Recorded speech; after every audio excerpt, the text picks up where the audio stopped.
Smackdown. How was it? The most significant thing was that the Wyatt Six are the new tag team champions. However, the WWE really lost the momentum in regards to just the whole supernatural angle of the Wyatt Six and just the overall Wyatt Six plotting, the story, the build. The entire gimmick it doesn't really play into... there is no story regarding the Wyatt Six. Now they are just wrestlers, basically. I wonder if they have a target left, or if the WWE really has anything planned. There's so much the WWE could have done with the Wyatt Six, and that debut, man, I keep going back to the Wyatt Six debut. That was so powerful. And then they just did not do anything regarding that. And then the Wyatt Six just disappeared, and now they're back, and now it's just... I'm disconnected from the Wyatt Six. They need to do something about that, right? Also on this episode, we got no Cody Rhodes, no John Cena, no Seth Rollins, no CM Punk, although I understand he's a Raw guy, but clearly that doesn't really matter since we see superstars jumping from one show to another, so that's another thing. But none of them were here. The show had a very strange angle. Let me explain. So the show begins with LA Knight talking smack about Seth Rollins and his entire team. He calls out Braun Breaker and Bronson Reed. He also imitates Paul Heyman he takes a dig at his catchphrase. It's not a prediction, it's a spoiler, and comes up with his own little spin regarding that. Paul Heyman comes out. Basically, there's a back and forth between both of them. Heyman is now an oracle, by the way. To Seth Rollins, right? He tells LA Knight that he can see the future for himself, Rollins, Reed, and Breaker. He said that their future is the entire industry. He goes on to say that he sees nothing for LA Knight, though, because LA Knight has no future. Randomly out of the blue, Solo Sikoa comes out with his family, Tangaloa, JC Mateo, and Talalonga.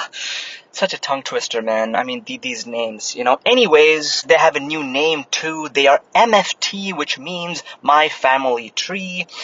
More on that later, perhaps. Anyways, Solo Sikoa, who is the new United States champion, speaks down to LA Knight. I don't know why Solo is interjecting himself, in this situation. It seems random. Paul Heyman leaves basically when Solo threatens him, but LA Knight stands his ground. He gets some help from Jimmy Uso, and we have a main event announced. It's LA Knight and Jimmy Uso versus Solo Sikoa and JC Mateo. Fucking random. What was Solo's reason to just come out like this? If LA Knight listened and left, imagine that, after Solo threatened him, then what? A bit of a flaw there. I just don't know why, instead of LA Knight pushing himself towards a title shot, we have Solo, who is a champion, pushing himself towards LA Knight. Why would he do that?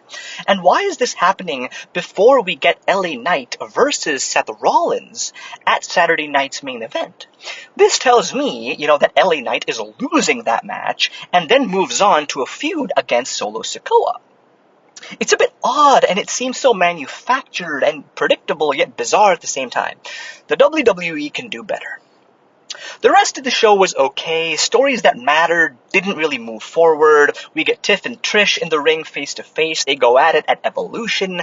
Naomi comes out to remind them that she has the Money in the Bank briefcase. Jade Cargill then comes out and attacks Naomi. We have a brawl like we've seen many times. No story advancements there.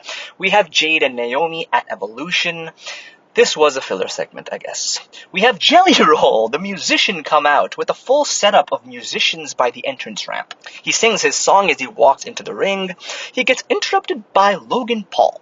Firstly, I just want to say, no matter how random this segment was, which it was, Logan Paul is incredible, right? He makes you hate him. He takes the segment to another level. He is great on the mic, and he has incredible in-ring ability. He starts by accusing the crowd of being people who have tattoos all over their body of children who they don't even have custody of. Fuck, bloody burn, right? He says something like that, and I'm just like, damn. I just like his energy. I also like how Logan Paul accuses Jelly Roll, but in the process basically just describes himself. He calls Jelly Roll an outsider, and how celebrities and influencers have no place in the WWE, and that's Logan Paul. Many people feel so, yet he's damn talented. Then Randy Orton comes out. He calls Paul an entitled, whiny little bitch. Suddenly, Drew McIntyre comes out of nowhere and hits Randy Orton with a Claymore.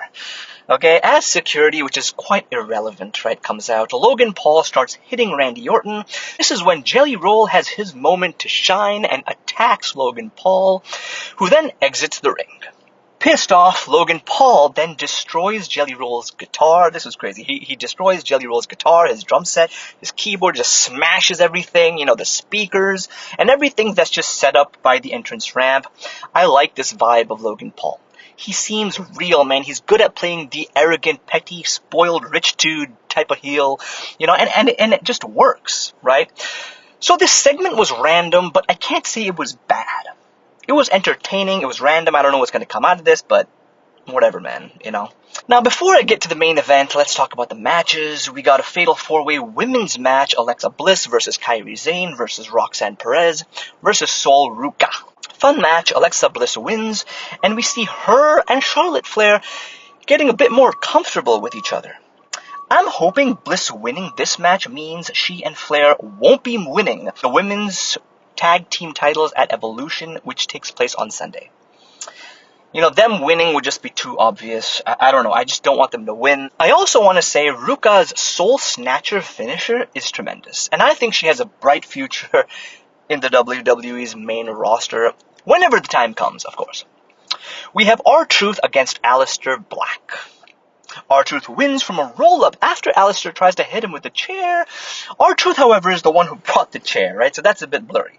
Now I have one question. So is he still R-Truth, or is he Ron Killings? It seems as if the WWE just can't figure out which way they're going because, R-Truth literally said a few weeks ago while standing on the announcer's table, "I am Ron Killings, bring respect to my name," which hints at his character not really being in favor of the name R-Truth. Why isn't the WWE playing up with this angle? I like the idea of him shedding his past and embracing a darker, more serious character with his real name. Did the WWE just push that, angle to the side? No, because sometimes they do call him Ron Killings, right, the announcers, but sometimes they call him, R-Truth. Is the WWE confused, right? I don't get it. Why does the WWE... They have something here. They have a story they can build on. A man, shedding his past, shedding his comical gimmick. After being mocked and shamed, he returns. And now he has a second chance. This is a story which the WWE can use. Why aren't they leveraging on this? It could be something like maybe the announcers call him R-Truth, okay, but then R-Truth could be like, "No, I'm Ron Killings," right? You can play on this where R-Truth calls himself Ron Killings.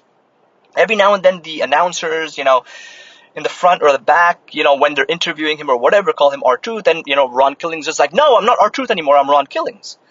Right? We can show that struggle of him trying to present himself in a new way, but I don't know, man. I don't know why the WWE is still calling him R-Truth.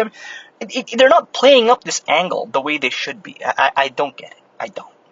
Anyways, R-Truth wins, and Aleister Black is pissed.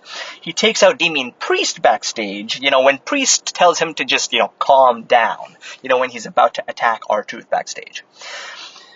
We get the Street Profits defending their tag titles against the Wyatt Six. This match was fucking long. A great match, but it felt like it was going on forever. Just want to say, the Street Profits are fucking awesome, right? They are a great tag team, right? The Wyatt Six is fun to watch as well, but like I said, man, I don't know what the hell is going on with their story. They win the titles, they are the new tag team champions, but where do we go from here now? Does the WWE have a story planned for the Wyatt Six title reign? Why am I starting to doubt whether or not the WWE has something planned? Where is my confidence regarding the Triple H era going these days? I don't know. But I have hope. Anyways, that's that. The Wyatt Six are the new tag champions. Is there anything else to cover before we get to the main event?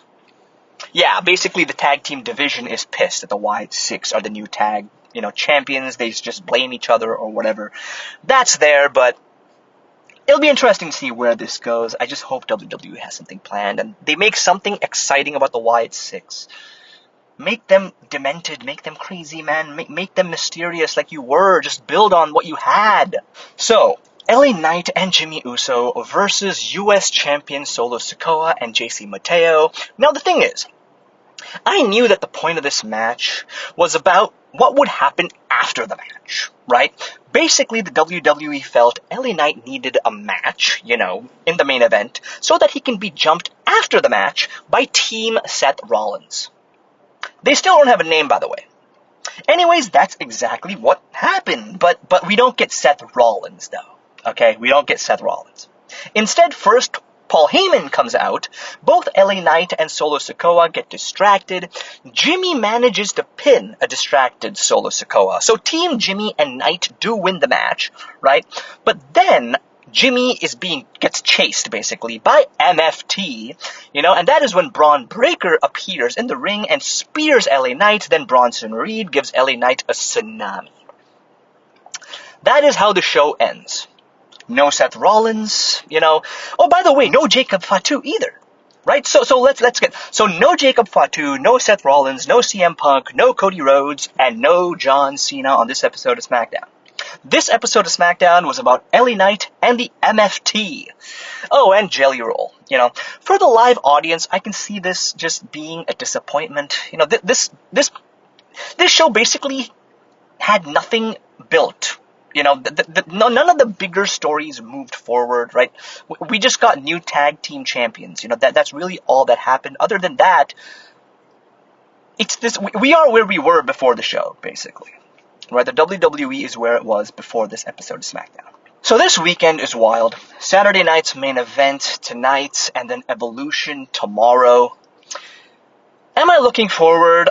Yes. I mean, I like WWE shows, but I'm actually really, really looking forward for SummerSlam. I want to see where we reach by that point.